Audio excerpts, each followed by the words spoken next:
Au lieu de vivre avec moins, il faut apprendre ce qu'il faut faire pour gagner beaucoup plus.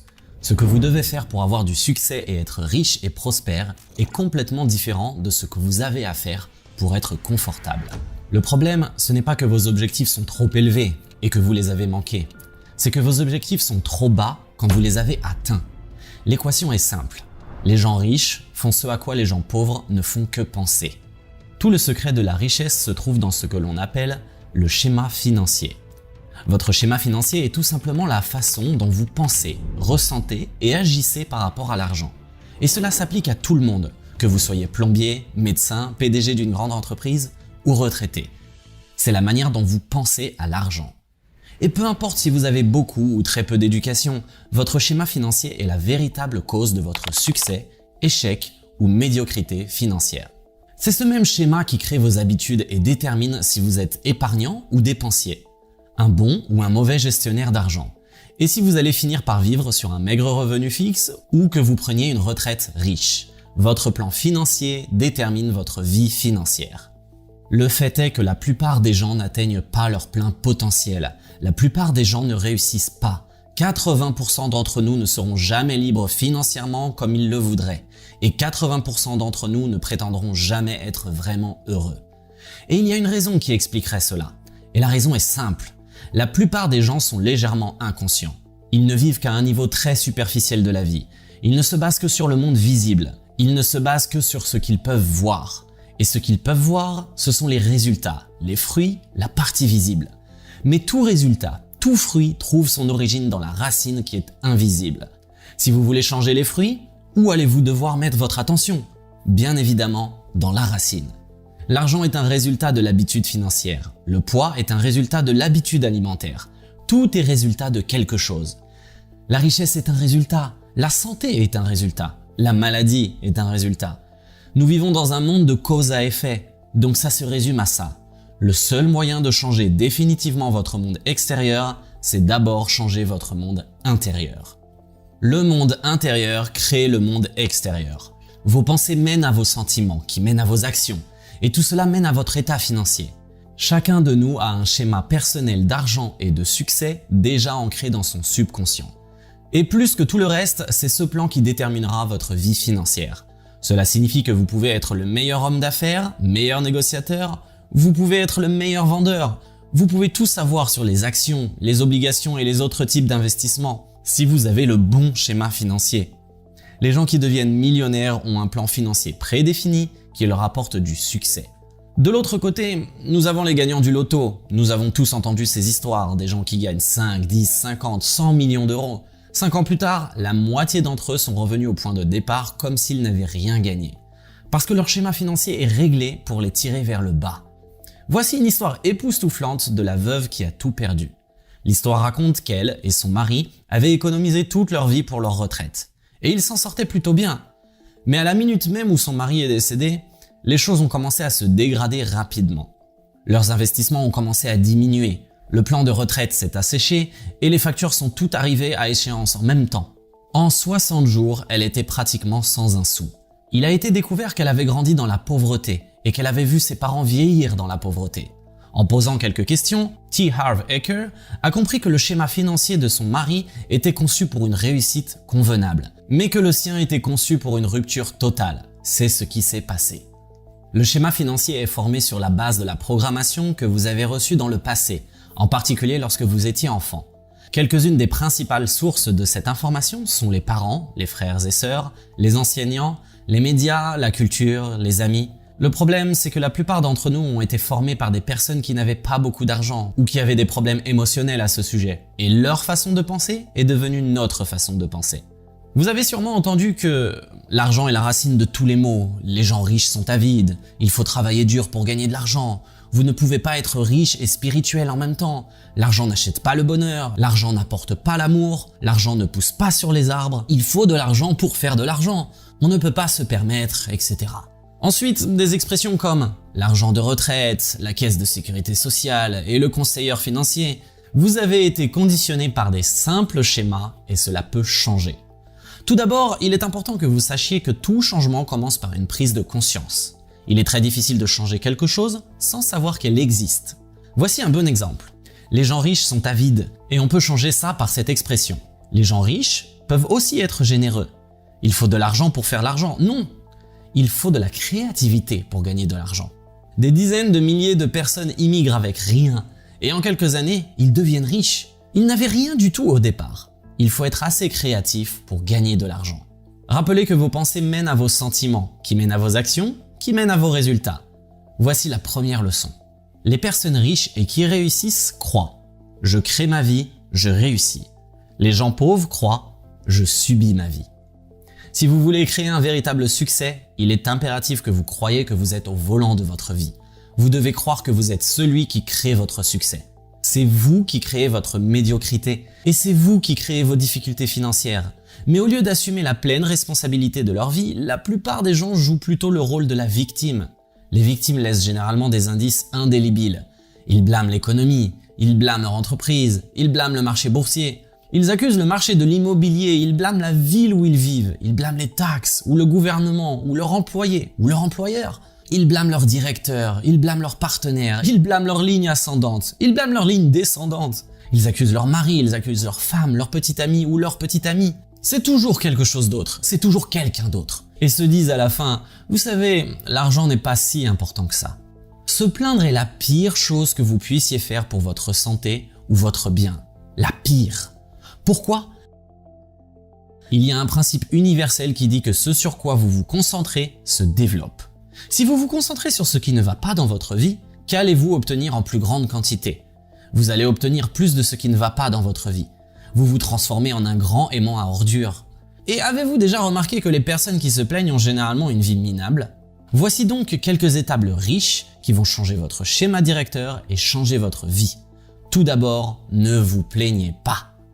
C'est votre choix. Vous pouvez être une victime ou vous pouvez être riche, mais vous ne pouvez pas être les deux.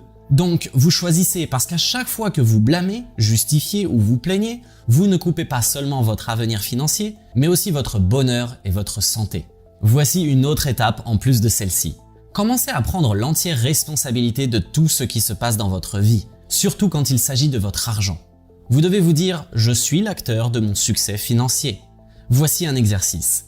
Envisagez vos objectifs financiers en fonction de deux éléments. Le premier est en termes de revenus.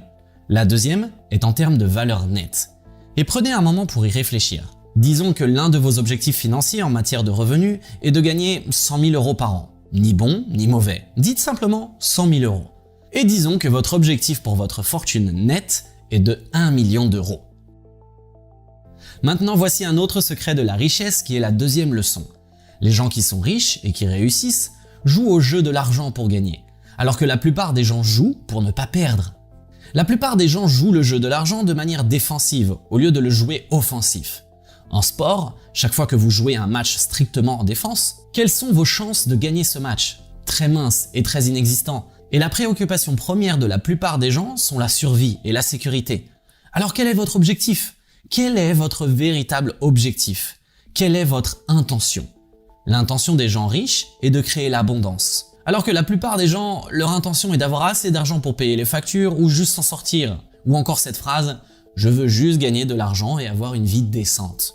Et vous savez quoi ? Grâce au pouvoir de l'intention, c'est exactement ce que vous allez obtenir. Pas un centime de plus. Il y a des millions de personnes en bonne santé, incroyablement intelligentes, qui ont essentiellement échangé leurs rêves contre la sécurité. Et voilà le truc. Leur vie entière tourne autour de leur budget qui est totalement serré. Quelle façon de vivre quand votre budget vous dirige ? Tout ceci est un plan basé sur la peur. Pourtant, le fait est qu'il y a des douzaines, si ce n'est des centaines de seniors qui ont créé plus de richesses en seulement 2 ans, plus que ce qu'ils ont créé durant leurs 50 dernières années. Tout dépend de votre intention. Tout est dans la façon dont vous pensez. Le confort ne mène pas à la richesse. Ce que vous devez faire pour avoir du succès et être riche et prospère est complètement différent de ce que vous devez faire pour être simplement confortable. On sait tous que le confort ne mène pas à la richesse. De l'autre côté, si vous optez pour la richesse, vous finirez probablement par être à l'aise. Il y a un dicton qui dit que si vous visez les étoiles, vous allez au moins toucher la lune. La plupart des gens ne visent même pas le plafond de leur maison et ils se demandent quel est le problème.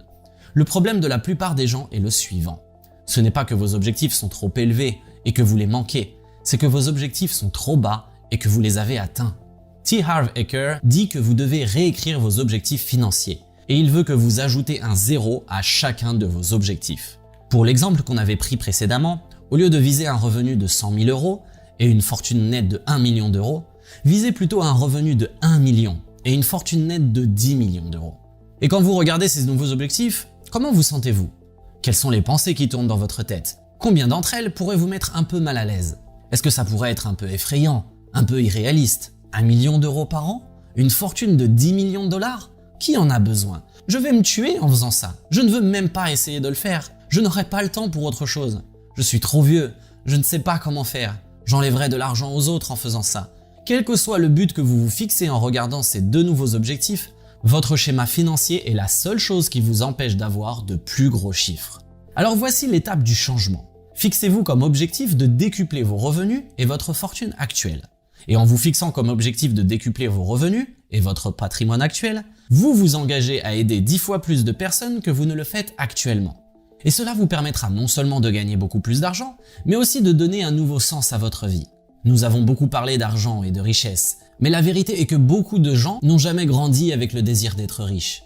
Ou à un moment donné, ils ont eu le désir de réussir financièrement, mais ensuite, ils ont en quelque sorte perdu la motivation. Alors pourquoi devenir riche? En plus de résoudre les problèmes des gens, il y a le style de vie. Il ne fait aucun doute que l'on peut mener un style de vie beaucoup plus agréable quand on est riche que quand on est fauché ou simplement à l'aise. Au moins on peut manger ce qu'on veut vraiment quand on va dîner. Être riche vous donne la possibilité de vivre dans une belle maison, conduire une belle voiture et envoyer vos enfants dans les meilleures écoles, et pouvoir voyager dans le monde avec les gens que vous aimez. Je ne dis pas que si vous n'avez pas beaucoup d'argent, vous ne pouvez pas être heureux. Vous pouvez certainement l'être. Mais voilà la chose, vous avez une vie. Pourquoi ne pas vous honorer et honorer ceux que vous aimez en leur offrant ce que la vie a de mieux à offrir? La deuxième raison de s'enrichir est qu'avoir beaucoup d'argent est presque une nécessité, surtout si vous êtes là pour un certain temps. T. Harv Eker n'aime pas l'idée de devoir compter sur quelqu'un d'autre, comme le gouvernement ou une pension d'entreprise, pour prendre soin de vous. Donc encore une fois, au lieu de vivre avec moins, apprenez ce qu'il faut pour gagner beaucoup plus, par le biais de revenus actifs, de revenus passifs et de revenus d'investissement. La raison suivante pour être riche est de savoir qui vous devez devenir en termes de caractère, d'état d'esprit, d'habitude, pour avoir suffisamment de succès dans n'importe quel domaine afin de créer de la richesse. Tout d'abord, fixez votre intention de faire un don d'au moins 100 000 $ par an à des personnes et des organisations en lesquelles vous croyez et qui sont dans le besoin. Cela vous permettra non seulement de contribuer aux autres, mais vous donnera la raison parfaite pour vous enrichir. Voici un autre secret de l'esprit millionnaire. C'est un gros secret. Les gens riches et prospères admirent et prennent pour modèle d'autres personnes riches et prospères. Et que font la plupart des autres personnes? Ils leur en veulent pour rien du tout, n'est-ce pas? La plupart des gens regardent la réussite des autres avec ressentiment, jalousie ou envie, ou bien ils ricanent et disent « Oh, ces abrutis de riches ». Les gens riches et ceux qui réussissent pensent deux choses en même temps. Par exemple, ils pensent « Je suis riche et je suis généreux en même temps ». La plupart des gens qui ne réussissent pas pensent une situation à l'exclusion de l'autre. Je suis riche, donc je ne suis pas gentil. Je suis riche, donc je ne suis pas aimable. Je suis riche, donc je ne suis pas spirituel. Je suis riche, donc je n'ai pas de temps pour ma famille. La vie est le jeu le plus facile sur Terre. C'est votre histoire, c'est votre livre. Vous écrivez le scénario. Chaque jour, vous voyez, c'est vous qui tenez le marqueur. Vous tenez le stylo, vous tenez l'outil qui crée votre vie. Et chaque matin, vous décidez de ce que vous allez créer aujourd'hui. Vous commencez par une toile blanche. Et la seule raison pour laquelle nous continuons à dessiner la même chose encore et encore, c'est parce que nous oublions que nous avons le choix de recommencer chaque jour. C'est votre vie, vous en avez le droit. Et vous avez le pouvoir de la concevoir comme vous le souhaitez. Vous pouvez choisir de vous engager dans la réussite financière tout en réservant du temps pour vos amis et votre famille et en préservant votre santé et vos croyances spirituelles. Vous le choisissez simplement et vous organisez votre vie de cette manière. Ça ne vous dépasse pas, vous pouvez le faire. Il n'y a personne qui vous en empêche. Tout d'abord, engagez-vous à façonner votre vie comme vous le souhaitez. Fixez une intention sur la façon dont vous voulez que votre vie se présente dans tous les domaines. Mettez l'accent sur l'argent, les affaires, la famille, les amis, la forme physique et le plaisir. Ensuite, élaborez une stratégie de gestion du temps qui vous permettra de tout équilibrer. Rappelez-vous, il s'agit de l'un et l'autre, pas de l'un ou l'autre. Donc à chaque fois que toutes les alternatives vous sont présentées, la réponse à tout est « pourquoi pas les deux ?» Voici une déclaration importante qui va solidifier le fait que ce n'est pas une mauvaise chose que d'être riche. Dites-vous Je peux être gentil, aimable et vraiment riche. Les gens riches et qui réussissent sont plus grands que leurs problèmes, ils sont au-dessus. Mais les autres gens sont plus petits que leurs problèmes. Le secret du succès, mon ami, n'est pas d'essayer d'éviter ou de se débarrasser de ces problèmes, c'est de s'épanouir afin de les surmonter. C'est pourquoi vous devez continuer à apprendre et à vous développer. Il y a un principe universel qui dit ceci: à tout moment, soit vous grandissez, soit vous mourrez.